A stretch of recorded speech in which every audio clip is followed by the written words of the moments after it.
बोलो गीता माता की जय। बोलो गीता माता की जय। वसुदेव सुतं देवं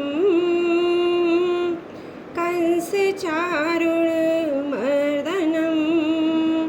देवकी परमानन्दं कृष्णं वन्दे जगद्गुरुं कृष्णं वन्दे जगद्गुरुं। ओम श्री परमात्मने नमः। श्री गीता जी की महिमा। वास्तव में श्रीमद् भगवद गीता का महात्म वाणी द्वारा वर्णन करने के लिए किसी की भी सामर्थ्य नहीं है, क्योंकि यह एक परम रहस्यमय ग्रंथ है। इसमें संपूर्ण वेदों का सार संग्रह किया गया है।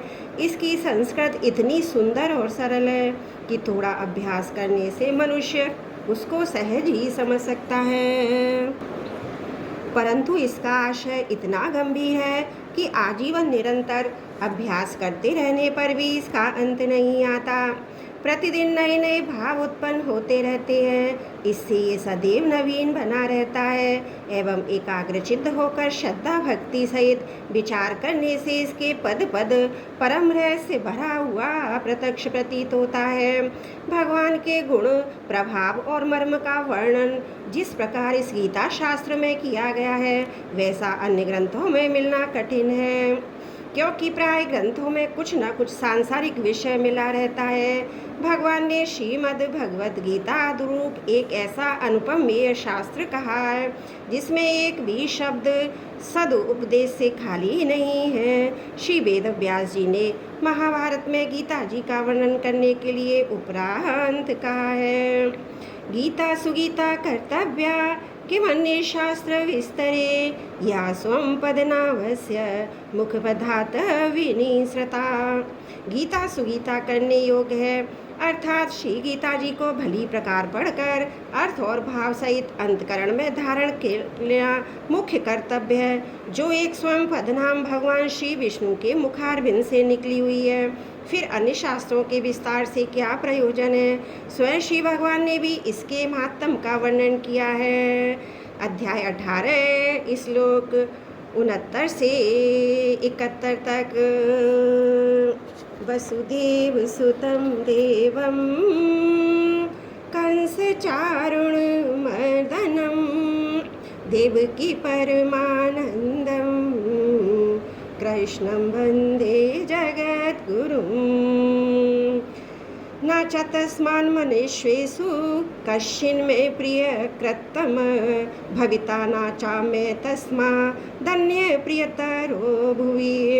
उससे बढ़कर मेरा प्रिय कार्य करने वाला मनुष्यों में कोई भी नहीं है, तथा पृथ्वी भर से उससे बढ़कर मेरा प्रिय दूसरा कोई भविष्य में होगा भी नहीं। अध्यक्ष्यते च ये इमं धर्मं संवादमावयो ज्ञानयज्ञेन तेनाह मिष्टसामीति मे मति। जो पुरुष इस धर्म में हम दोनों के संवाद रूप गीता शास्त्र को पढ़ेगा, उसके द्वारा भी मैं ज्ञान यज्ञ से पूजित होऊंगा, ऐसा मेरा मत है। श्रद्धावानन शोष्य शृणुयादपि यो नरः सोपि मुक्तः शुभालोकान् प्राप्नुयात् पुण्यकर्मणाम्। जो मनुष्य श्रद्धा युक्त और दोष दृष्टि से रहित होकर इस गीता शास्त्र का श्रवण भी करेगा, वह भी पापों से मुक्त होकर उत्तम कर्म करने वाले के श्रेष्ठ लोकों को प्राप्त होगा। इस गीता शास्त्र में मनुष्य मात्र का अधिकार है, चाहे वह किसी भी वर्ण आश्रम में स्थित हो, परंतु भगवान में श्रद्धालु भक्ति युक्त अवश्य होना चाहिए, क्योंकि भगवान ने अपने भक्तों में इसका प्रचार करने के लिए आज्ञा दी है। तथा यह भी कहा है, स्त्री वैश्य शूद्र और पाप योनि भी मेरे परायण होकर परम गति को प्राप्त होते हैं। अपने अपने स्वाभाविक कर्मों द्वारा मेरी पूजा करके मनुष्य परम सिद्धि को प्राप्त होते हैं। इन सब पर विचार करने से यही ज्ञात होता है कि परमात्मा की प्राप्ति में सभी का अधिकार है, परंतु उक्त विषय के मर्म को न समझने के कारण मनुष्य बहुत से जिन्होंने श्री गीता जी का केवल नाम मात्र ही सुना है कह दिया करते हैं कि गीता तो केवल सन्यासियों के लिए ही है। वे अपने बालकों को भी इसी भय से श्री गीता जी का अभ्यास नहीं कराते कि गीता के ज्ञान से कदाचित लड़का घर छोड़कर सन्यासी ना हो जाए। किंतु उनको विचार करना चाहिए कि मोह के कारण क्षत्र धर्म से विमुख होकर भिक्षा के अन्न से निर्वाह करके तैयार हुए अर्जुन ने जिस परम रहस्यमय गीता के उपदेश से आजीवन ग्रस्त में रहकर अपने कर्तव्य का पालन किया, इस गीता शास्त्र का यह उल्टा परिणाम किस प्रकार हो सकता है। अतएव कल्याण की इच्छा वाले मनुष्य को उचित है कि मोह का त्याग कर अतिशय श्रद्धा भक्ति पूर्वक अपने बालकों को अर्थ और भाव के सहित श्री गीता जी का अध्ययन करावे एवं स्वयं भी इसका पठन और मनन करते हुए भगवान के आज्ञा अनुसार साधन करने में तत्पर हो जाएं। क्योंकि यदि दुर्लभ मनुष्य शरीर को प्राप्त होकर अपने अमूल्य समय का एक क्षण भी दुख मूलक क्षणभंगुर भोगों के भोग में नष्ट करना उचित नहीं है। बोलो गीता जी की महिमा की जय।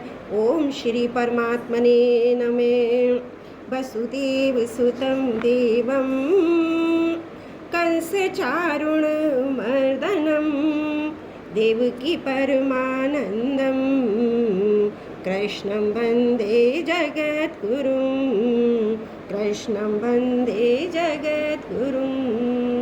त्रुटियों के लिए क्षमा चाहती हूँ।